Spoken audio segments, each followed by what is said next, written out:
All right, welcome everyone. I'm Chris Corbin. This is my colleague Cody Thomas.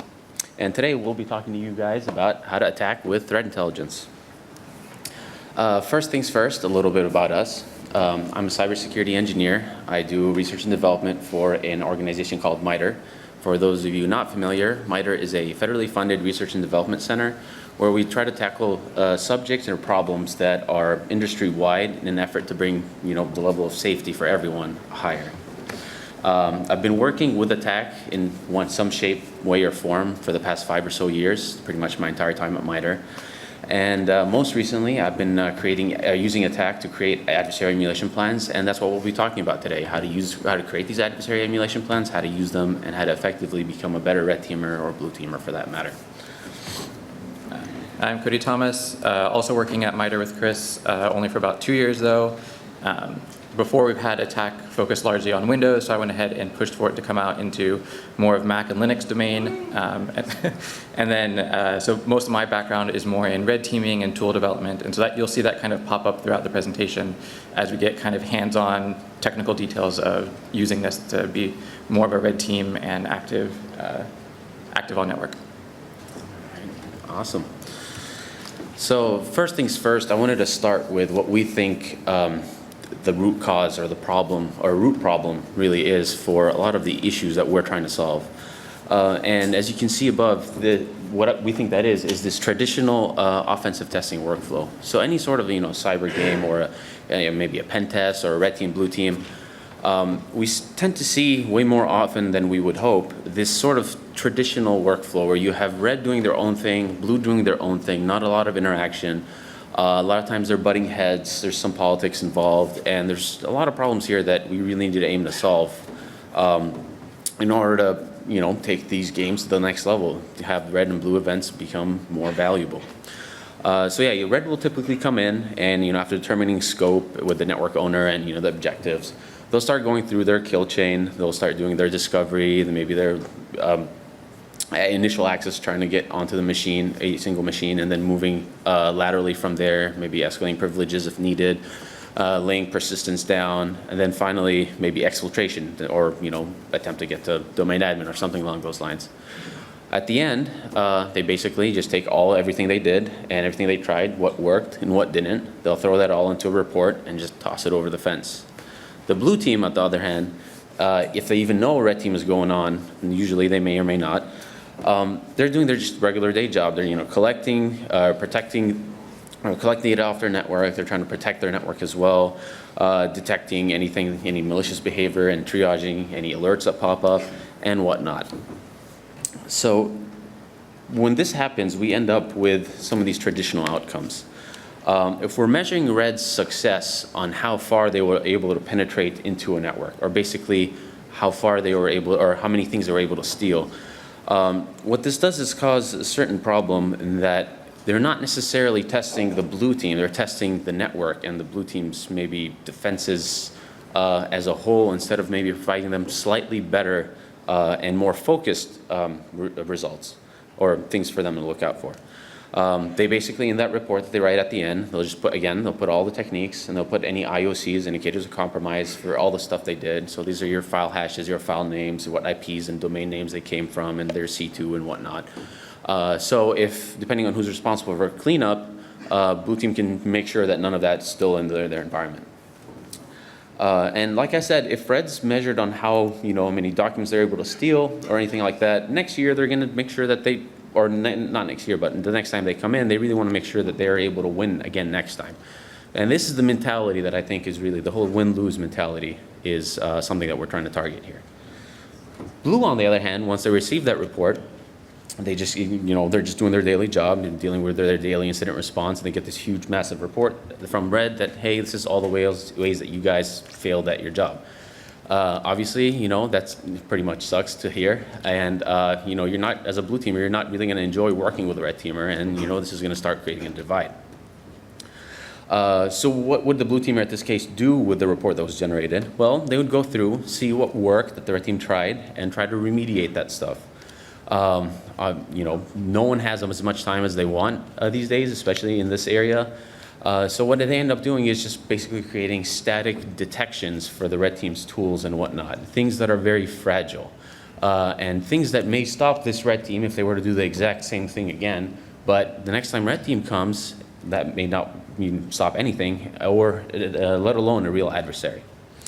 If they didn't want to go the next step up and sort of take a look at the actual behavior that the red team was implementing or doing on their environment or in their environment, they don't have the amount of a really good sample size. They really only have that one, if they didn't know the red team was going on, they just have, what they've collected historically, and they need to go through that and comb through it. So if they do create a defense in this case, they can't really test it for the false positives or tweak it, because you can't bring them in, bring the red team in as often as you'd like with this setup, and have them test your defenses.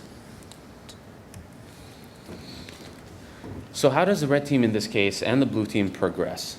So as we said, there's fragile detections that are being created, static ones as well. So blue sees that red's been using this one tool with a specific hash on all of the machines they compromised. That's an easy one. They'll just find the hash and label it as bad and have whatever mechanism they have to remove that, go ahead and remove that. Red, however, next time they come, they try it, they see that as soon as their file hits disk, it disappears. Well, they just recycle that, and they just recompile that with some very minor modification or any sort of obfuscation, and they're past that one file hash check. Next time, blue takes a look at the report and sees what they did. We're like, okay, well, maybe we can't focus on hashes. Let's see about maybe strings, maybe a Yara rule of some sort or something along those lines. They see Mimikatz in the tool. Okay, red team does sees the same thing as well when they're running their tool. They see that, so they remove maybe debug strings or just change up the strings, or again, some sort of obfuscation. And they just keep alternating back and forth this way. And as I said, these, in the traditional red and blue, these aren't happening very quick after, these aren't iterative. These are, there's a significant amount of time happening between the red or after the red events, after the blue, and with the blue dealing with red. And then the cycle continues that way. So in reality, there's a lot of time that this is taking for us not to really progress as both red or blue. We're not focusing on what we need to be focusing here. The defense of the network isn't really increasing that well. Finally, maybe blue takes a little bit of time. They step back and they realize, okay, so they saw that the red team was using PS-exact for lateral movement. Maybe they already have some sensors in place on their network. They can tell that PS-exact really isn't used in our environment legitimately. So let's go ahead and shut that down. So now we're starting to think with some sort of TTP or behavior that we're now killing for the red team as an actual TTP they can use. The red team will realize this, and when that stops working, they'll have to find some other way to laterally move. If that's the only way they knew how to, they're be pretty much in a situation where they find themselves needing to find a different way and pretty much do it live. So what can we do at this point to really help red and blue skip, maybe have a shortcut to thinking to TTPs instead of maybe just some of the like the hashes or the strings? Well, with that, we have this diagram here. For those of you that are not familiar with this is David Bianco's pyramid of pain. It's usually presented as a way to prioritize blue defenses. Basically, all it's trying to illustrate is starting at the bottom. Those are the easiest things for an adversary to change. It won't cost them much time or resources. Those are things like your hash values, your IP addresses, domain names. There's always, you can always register new domains or compromise easy domains that already exist. But as we traverse this pyramid to the top, we started seeing things like network and host artifacts start to get a little annoying to change, and also tools. And the hardest thing, the toughest thing for an adversary to change are their TTPs. Well, there's several reasons for this, but I mean, simply put, there's a finite amount of ways that Windows will allow you to do remote execution of code, for example. Now, so, as I said, this is usually presented with a blue sort of shade. But as a red teamer, how can you also use this? Everything in the bottom of half of this, the bottom half, maybe all the way up to network and host artifacts, this is the stuff you want to be varying, as a second nature by now. So every time you roll a new C2, make sure you change all your defaults and you maybe set up some backup protocols and whatnot. and let alone hash values that you should be randomizing pretty much every time you create a new payload of some sort. But more importantly, we need a focus at the top, right? That's where the most important thing, so that's if you get caught, your TTPs get caught, you basically have the potential to get hamstrung and stuck in a sticky situation. So again, if you only have like one TTP for lateral movement, maybe you need to expand on that and look into what else is out there. So one of the things we realized as a good way to have red and blue, both of them together, focus on the top of this pyramid in how they prioritize their work, and also help them work together, is to provide them with a common language that is based on TTPs. It's based on TTPs and also provides them several things that enables them to do their job easier together. So what are these things that we need from this language to provide that for us? Well, first and foremost, we need to be able to communicate and articulate exactly what happened in an actual event and what was responded to. So as the red team, you have these amounts of TTPs that you've tried, and you go ahead and you say, okay, well, this kind of lateral movement worked, this kind of privilege escalation worked, this kind of persistence worked, and all these others didn't.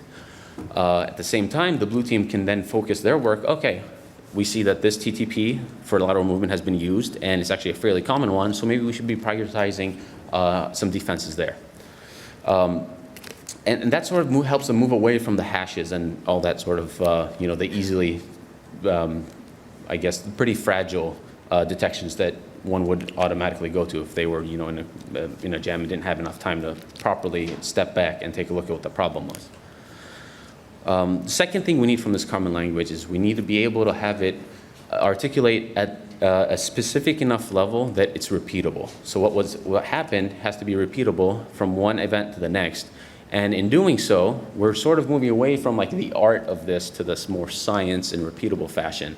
So now we can start creating metrics for ourselves, how we performed last year versus this year, what new things we introduced into our environment, if it worked or didn't, and basically see how well we're doing. So what do we use personally for this common language? Well, we use MITRE's adversarial tactics, techniques, and common knowledge, or more commonly referred to as ATT&CKing. So just a quick show of hands, even though I can't really see too many people. Who here is at least familiar with ATT&CKing or used it or, okay, awesome, thanks. So what is ATT&CKing? ATT&CKing is a globally accessible knowledge base of adversary tactics, techniques, and common knowledge. But it's based on things we've seen in the wild that adversaries have actually done. So things we see in threat intel reports, I think, if specific APT has been known to do something, or maybe someone's reverse engineered a piece of malware and it was known to perform like function A, B, and C, that is what ends up in ATT&CKing. We take a look at that, and with the help of the community, we've created this, this framework where you can find across 11 tactics, and I'll explain that in a quick second, how it's organized. But yeah, basically our real world observations of adversaries. And increasingly more and more so, the communities has been starting to use this as a common language, and we've already started to see some really good results. Oh, and it is also available at attack.mitre.org, publicly released and everything. So once you actually go there, you're presented with this attack matrix over here. Across the top in the blue row, the first row, that is what a tactic is. That's basically the adversary's technical goal, or the why. So why is it they're doing what they're doing? Now, under each tactic, you have a series of, so along the columns, you have the series of techniques. This is basically what the adversary is actually doing to achieve that goal. So that's the what. We have 11 different tactics across the top, and we have, I believe, over 217 techniques at this point. And it's just growing by the day. But up until recently, our most recent added tactic was the initial access tactic. But before that, it was all, and I'll read some of these across the top. You have execution, persistence, privilege escalation, defense evasion, credential access, discovery, lateral movement, collection, exfiltration, and finally command and control. You could start to see a pattern emerging from that, in that this is all mostly post-exploit, with, basically taking an assume breach mentality. So the adversary is already in your network. This is how you can move about as an adversary within the network, or, persist, or, perform your actions and objectives. And the initial access starts to blur that sort of post-exploit line. But, if we were to click on one of the techniques, specifically the new service under persistence, this is what you start to see. This is just a brief amount of data. There's much more on the actual website. But the first thing we start off is describing how this actual technique, so a new service within Windows, how that is actually used legitimately, why it's actually brought out in Windows, why it's there, and like how someone like maybe an IT admin or the Windows system itself uses this legitimately. We then move into how adversaries actually abuse this for their own gain. We have some data about like what platforms you find this, what the required permissions and effective permissions. And then we move into the detection and mitigation, how you would detect or mitigate this specific TTP. As a red teamer, this is a really good place for you to be paying attention to, because this is, you can start to see what the, what the blue team's playbook would be against a specific TTP of yours. This is basically building into your OPSEC and providing you the means to sort of maybe measure up against one TTP over another, and how easy it is you think it would be to detect, depending on how mature that network is, of course. Furthermore, if you look at a specific tactic, let's say lateral movement, and you realize that you only know how to do and you only have the tooling and tested the tooling for one of them, you can see what else is available there and see whether or not that works in the environment that you're going up against. So it provides you that sort of breadth and width of techniques in this case. And finally, and also really interestingly and importantly to me at least, are the examples. As I said, all this is based on real adversaries, what we've seen them really do. So in this case, we point at, we have, we cite backwards to all the different reports that we've seen different groups and different adversaries actually use this technique, whether they did it on the command line or a piece of their software actually has it as a built-in as a function. But either way, we have this, we have them all linked in the example sort of section. And if you were to go there and follow that thread, you'll start to see exactly how they implemented this technique. And that'll give you guys information on how you would be able to implement that technique as well. There's a lot of ways to implement the technique. It's not just one. And this is one of the places where you can start building out that arsenal of yours. So far, what we've seen so far has mostly been just for enterprise Windows, basically like a Active Directory domain focused. But we also, thanks to Cody, have now Linux and Mac attack. Also, we've released the Android and iOS. And also, even more so, we went a little bit left of exploit and focused on some of those behaviors and TTPs with pre-attack. So those are some of the extra ones that are the extra domains that attack focuses on. There's many different use cases for attack, but I'm not really going to go into many of them, and I'm going to just sort of jump to that fourth one right there, which is adversary emulation. How can we use attack to actually emulate adversaries and emulate specific adversaries? And that's going to be what the rest of our presentation is actually about. So, what is adversary emulation? There's a lot of different, words or names for, some of the newest flavor of offensive testing, be it, penetration testing, or, red teaming, or purple teaming, or adversary simulation, emulation, etc. What we really mean by adversary emulation is just sort of honest-to-goodness, threat-based red teaming. So when we perform our red actions, we're coming in with a threat flavor. This provides us quite a bit of benefits in doing so. The first one is, as I said, there was about over 200 techniques in attack. This provides both red and blue a way to start prioritizing what defenses to start building out against which techniques. If you were to, for example, be really interested in a specific APT, you could follow their MO and try to understand how they're actually transitioning from the initial access all the way through their action on an objective all the way at the end, and what their objective actually is. Because, not everyone's final objective is to get domain admin. They could be there just to steal data, for example, or just persist and wait until something happens at a later time. But, basically, when you enter, when you're approached with the task of adversary emulation, you don't want to just show up as just a general, regular, advanced adversary, or like, maybe act like an APT. We want to be a very specific one, and a very specific APT, because there's also something to gain from doing that. And that is, you'd be able to map that, or you'd be able to give the blue team experience against an adversary they may actually be up against. So for example, if they're in a specific industry that's known to be targeted by a specific type of APT, maybe, or an adversary, like maybe a country-specific one, I'd try and identify what that specific adversary does in terms of TTPs and their MO. You can be able to give your blue teams, you can be able to exercise them, without actually detonating some real APT binaries on your machines. So speaking of which, something we've released to basically help everyone bootstrap into this adversary emulation using ATT&CK is our APT3 prototype for adversary emulation. This is an A to Z plan that you guys can take. It'll give you all information you need, well, most of it, on how to emulate APT3 within your network. So we go through, we identify all the tooling that they've used, or most of the tooling that they've used, and we go through all the intel about the different kinds of reverse engineering and what's been seen by the incident response teams responding to this APT. And we also present you guys, or present in the emulation plan, different ways to emulate that with your own tooling, be it on the command line or open source things. And it's available over here under on the ATT&CK website under adversary emulation plans, and that is actually what Cody will be going into a little more detail after I start, or after I hand it over to him. But all right, so now we've provided you guys with APT3, but what if that's not necessarily something you're interested in? Maybe you work for a financial company or in the financial sector. Maybe one of the the financial groups, Fin6 or Fin7, would be more apt for you to actually emulate.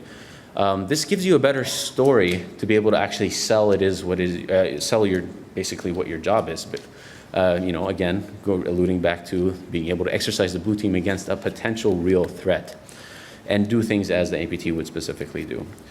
So you do want to identify what adversary would actually be targeting the networks that you're targeting and attempt to match that up.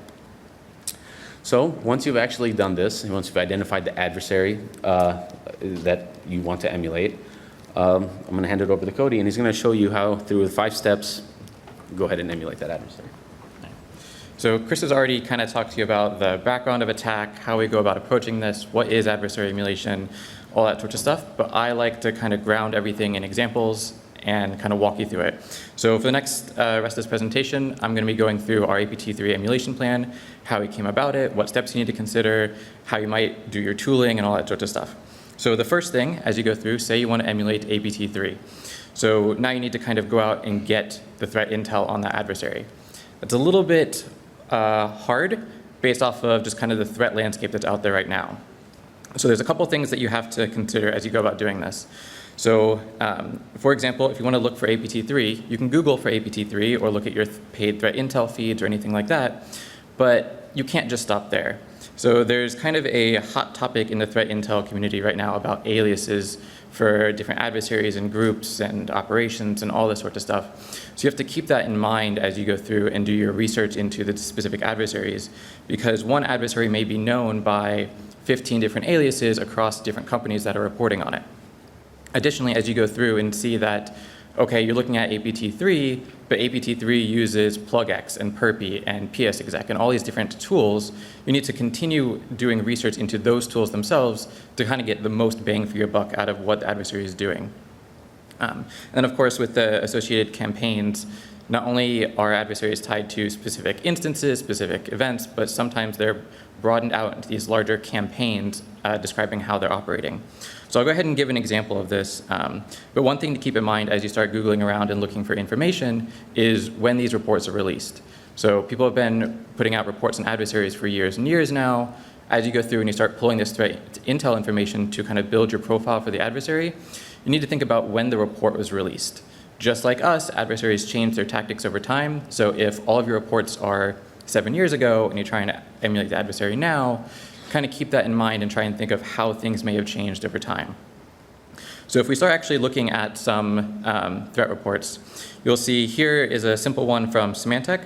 And here all I did was Google for APT3, but right away you can see that they're also known as Buckeye, Gothic Panda, UPS Team, Threat Group 0110. If you start Googling even those, you'll see Operation Double Tap, Operation Clandestine Fox, UPS. Like all these sorts of things start quickly bubbling up to the front of each other.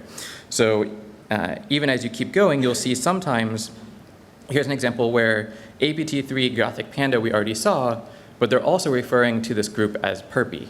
Now, P.E is actually one of APT3 malware samples.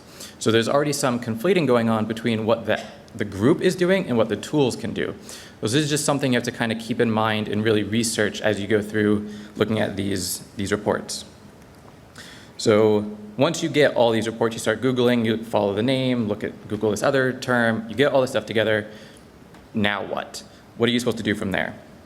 So in this part, we're actually going to start going through those reports and looking to see what are the adversaries' behavior. What is the behavior of the tools they can do? If possible, and not always possible from strictly open source intelligence, but trying to figure out what motivates the adversary. What is it they're looking for? What's their MO? How do they operate on a network? Even once you get on a network, not every adversary is going to look for the same thing, move the same way, have the same kinds of infrastructure. And as you start going through this, and this is why I like using attack for this, you start to think about the what, the why, and the how. What it is they're doing, this is the specific technique and attack that they're doing. Why they're doing it, that goes back to that tactic level. What are they trying to achieve? And then the nitty-gritty detail part, the how. What's the specific implementation of what they're doing? And this is where you can get a lot of nice variation to help you as the offensive team and to help the defenders build up their analytics. So there are three main kinds of reporting that I usually see as we go through and trying to pull out techniques for us to do adversary emulation. We get this kind that, and I'll step into this a little bit more, but we get this kind that's more of a prose writing, paragraph after paragraph of somebody describing what's happening. Sometimes in the next example, I'll show that we get a little bit more in-depth of a specific binary. So somebody taking an instance of P.E and doing malware analysis on it, running strings on it, and providing that information back. And the last kind is somewhere in between, where we get a bit of information on specific pieces of malware that are used and details about them, but more in a prose style. So if you see this sort of blob in your reporting and you're trying to figure out, okay, I'm the red teamer, this is just a threat intel report, what am I supposed to gather from this? How do I use it? So you can start looking through the data and trying to pull out, remember, the what, the why, and the how. So you can see here already that we're looking at a CVE for privilege escalation. They're trying to do an exploit. The fact that it's CVE 2014-4113 doesn't matter as much as the fact of the behavior. They're using exploits on the system. This is compared to maybe doing path interception, overwriting files on the system, this sort of stuff. It gives you an idea of what kinds of stuff they're doing, trying to get more towards their behavior. You can also see other things like here, we have CMD WAC-C who am I? This tells you a couple of things already right off the bat. First, that they're doing things on the command line. So they're not strictly doing everything with APIs, having their own things installed on the system. They're using some of the kind of live off the land stuff that we see. And you can see with them doing who am I, they're trying to do a little bit of discovery to see where they are, what kind of permissions they have. As we continue on, you can see things like running scheduled tasks to create persistence. And this is something, what kinds of persistence they're trying to get, whether it's user land persistence, whether they're getting elevated persistence. Here you can see that they're specifically running a system, so it's more of an elevated persistence. And one of the things you'll notice as you go through and start looking at all this threat intel reporting is it's kind of biased towards what is seen when people come in to do the remediation. So lots of this stuff comes out as people figure out that they're hacked in some way, and then somebody comes in, triages it, helps fix the system, kick out the bad guy. So in that last part where you actually have the company coming in that's going to be doing the reporting, there's a subset of attack that they're more likely to see than others.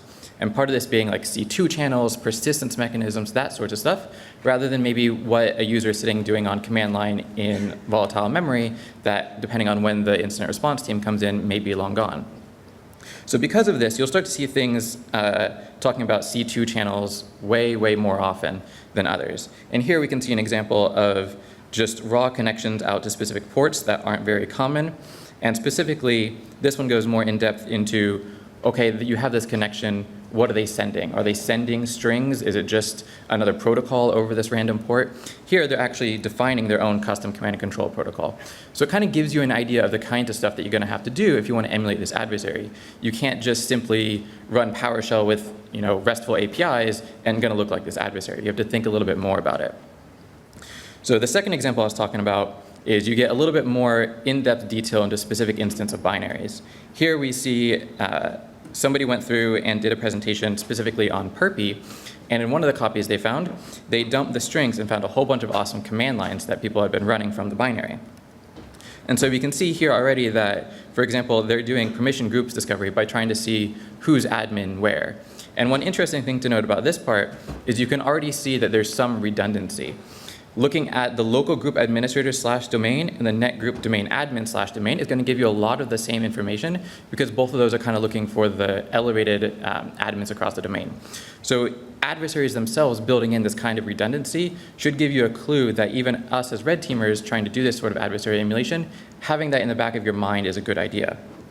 And we can continue on seeing that they're looking for network connections and remote systems, the sort of stuff that you normally do as part of your normal red teaming. You're just maybe not thinking about it in this way. One interesting thing to note with this sort of analysis that you get in threat reporting is that, for example, you see the c::aos.exe in this net start and stop for AOS. Now, if you just look at this blindly, you may just say, okay, they're running command line and they can start and stop services, and you move on.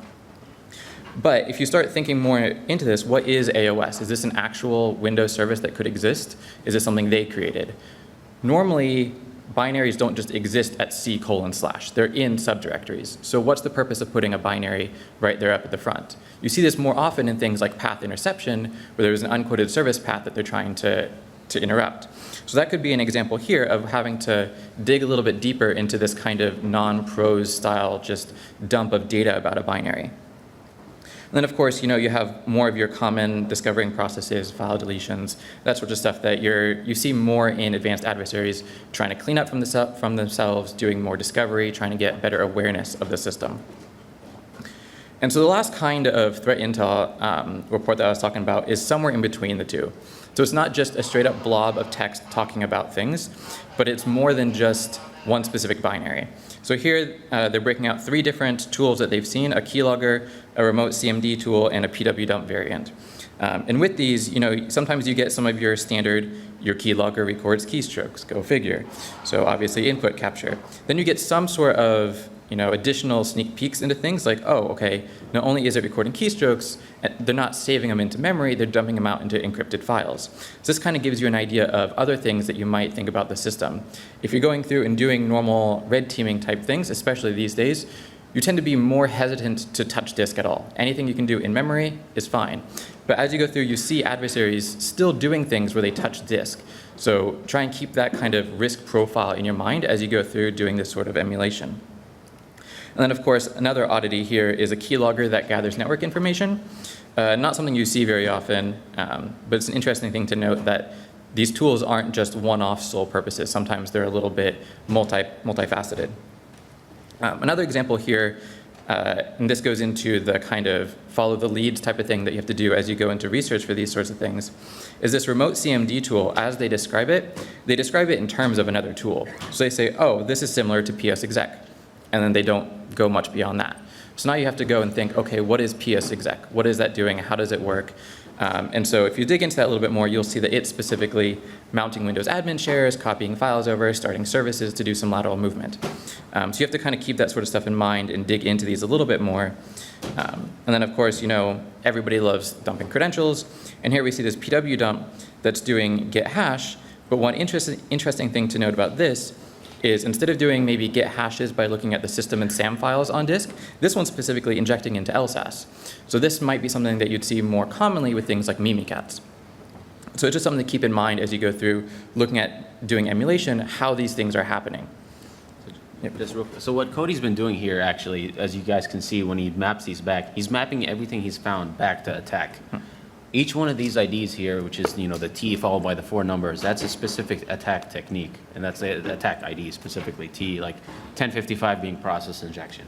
So you'd be able to, by mapping it back to attack, you can see what that specifically is doing, go into that technique and gain more information, maybe also get different variants, and see also how other groups, not just APT3 in this case, but how other groups do that specific technique.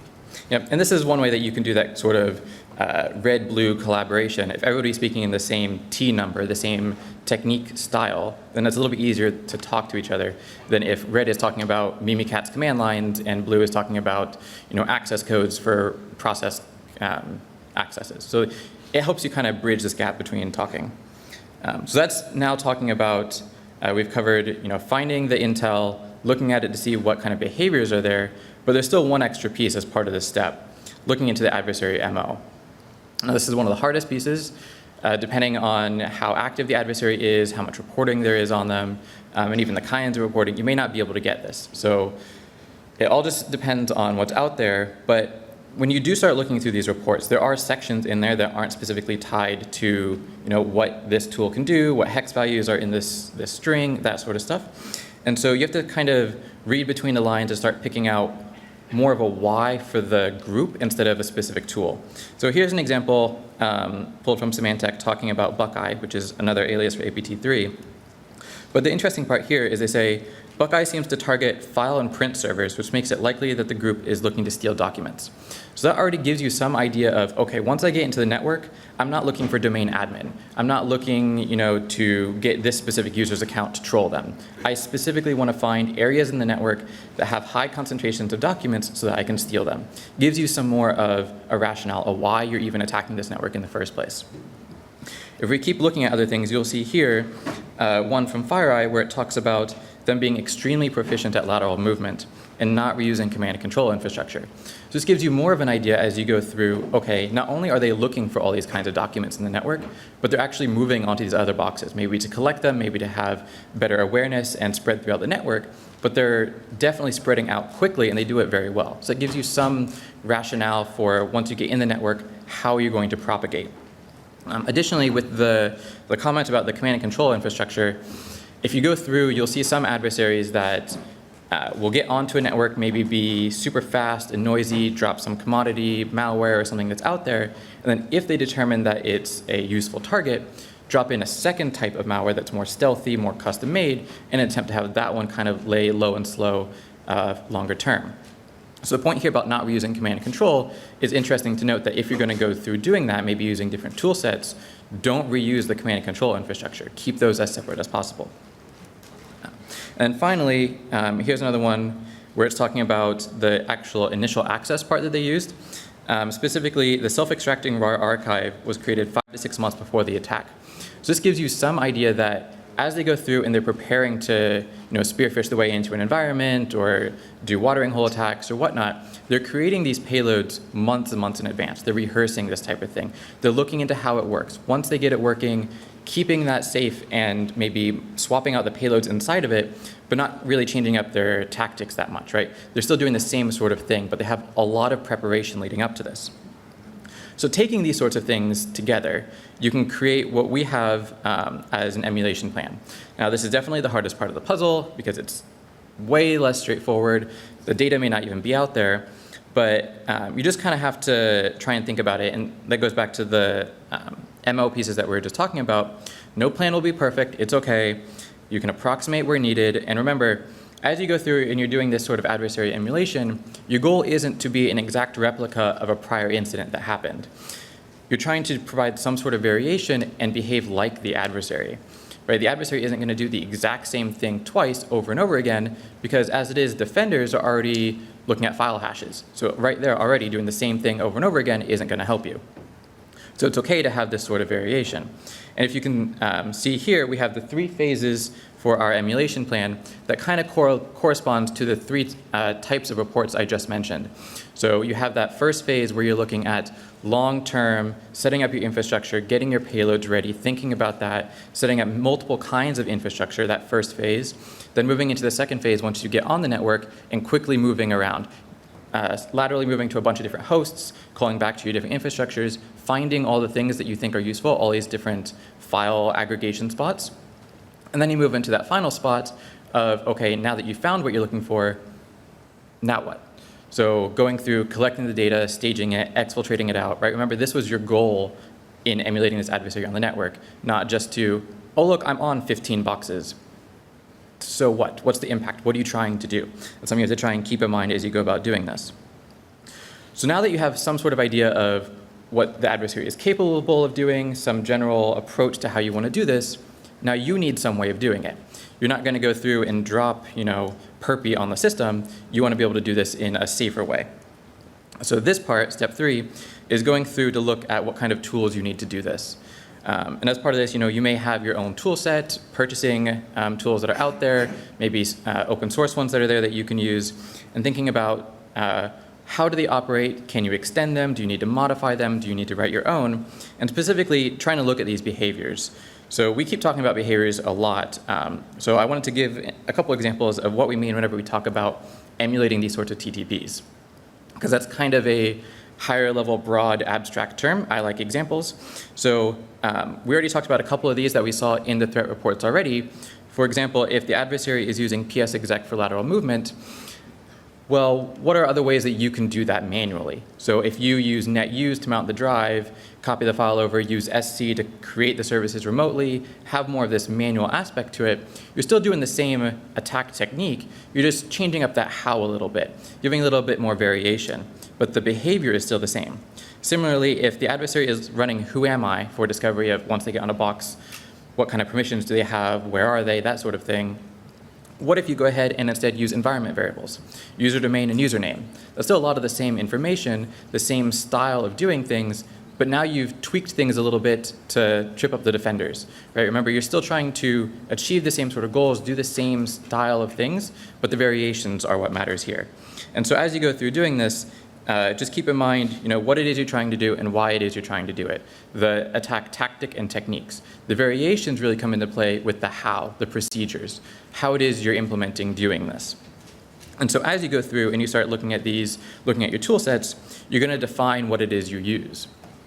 And so sometimes people will, especially these days, get so overwhelmed with PowerShell and it's the latest and greatest awesome thing. But if everything that you have is based off of PowerShell and you get into an environment and they have an XP box that doesn't have PowerShell, what do? I keep seeing people that are all PowerShell and they get on there, it's like, oh no, I know this box should have 15,000 ways of being exploited. I mean, it's XP, but there's no PowerShell, so how do I do things, right? Making sure that you have this sort of broad environment, this wide range of tools and implementations for how to do things helps you as the adversary go about your business as well. And so here's an example of breaking out some of P.E.'s functions, the malware, and ways that you can go about implementing them while staying within the bounds of that attack tactic and technique. So going through and having ways to do like listing processes with Windows built in. What if you did this with CMD or PowerShell? How would you do it with Cobalt Strike, Metasploit, Empire, P.E.? All these different things to have ways of going about to do this. As you go through and you start noting these things down, building out your arsenal, having all these toolkits, as a nice artifact, you kind of get this adversary emulation field manual. You get this way of illustrating and describing how you're going to go about operating on networks, emulating specific adversaries, and it's a nice way to have exact command line examples, things that you can kind of just copy in and paste, a broader knowledge that you and your team can use. So now that you kind of established how you're going to do things, you have your tools, the next step is setting up your infrastructure and getting ready. This, for our APT3 example, is that phase 1, getting everything set up, buying your domains, your redirectors, test your techniques, and of course you're going to be creating your payloads that are inspired by the adversary's tradecraft. Remember, you're not going to be dropping P.E or plugx onto your target network. You're going to be using your tools, but try and make them look closer to what the adversary will use. Now, I see this a lot of people going, obfuscate all the things. This is awesome. People like Dan Bohannon are releasing awesome tools to go out there and obfuscate all the things. But remember, obfuscation itself can be kind of a trip, an indicator of compromise that people are triggering on. And so don't obfuscate all the things. Please obfuscate with purpose. If you're obfuscating, then you're looking at something in that defense evasion tactic that we have in attack. There's a reason that you're trying to obfuscate. Why? You don't want to just obfuscate for the sake of obfuscation, but you're trying to bypass a specific signature, get rid of a specific string, that sort of stuff. So keep that in mind as you go through. And so finally, the last step for this is now that you have everything ready, you have everything set up, tested, now actually go forth and conquer. Be the adversary on that network. Emulate the adversary. Keep this flow in mind, why it is you're going about them. Remember, it's highly unlikely that domain admin is the target for an adversary. Right? There's something they're trying to get. Just having a domain admin password doesn't help the company get any better. Doesn't help you as the adversary do anything. There's something you're using that credential for, right? So in the APT3 example, you may not even need domain admin in the network. Maybe some users' capability and credential access can already get you onto the most valuable file share in the network and get all the documents you need. So just trying to keep that in mind as you go through, and keep in mind the speed of the adversary. Some adversaries are low and slow as they go about on different networks, maybe sending a command once a day, being super stealthy. Sometimes they're super smash, grab, light up everything, doesn't matter. They don't think this network is important, or that sort of thing. So try and remember this general MO of the adversary in mind as you go about doing this. And so as part of this, we're providing a starting point for red and blue. APT3 is already up on the website now. You're free to download it, look at it. We have command line examples as an adversary emulation field manual of things in Cobalt Strike, Metasploit, and Windows built in that you can just straight up take down and run to emulate these different techniques that we have. And we have APT29 coming out soon, but with the same sort of process all the way through what threat intelligence is out there, mapping it to attack, interesting OPSEC notes. Yep, and so at the very end, here's some links to contact us or reach out, and feel free to reach out to MITRE Attack at Twitter as well. And that's it. Thank you. I think we're right on time. All right.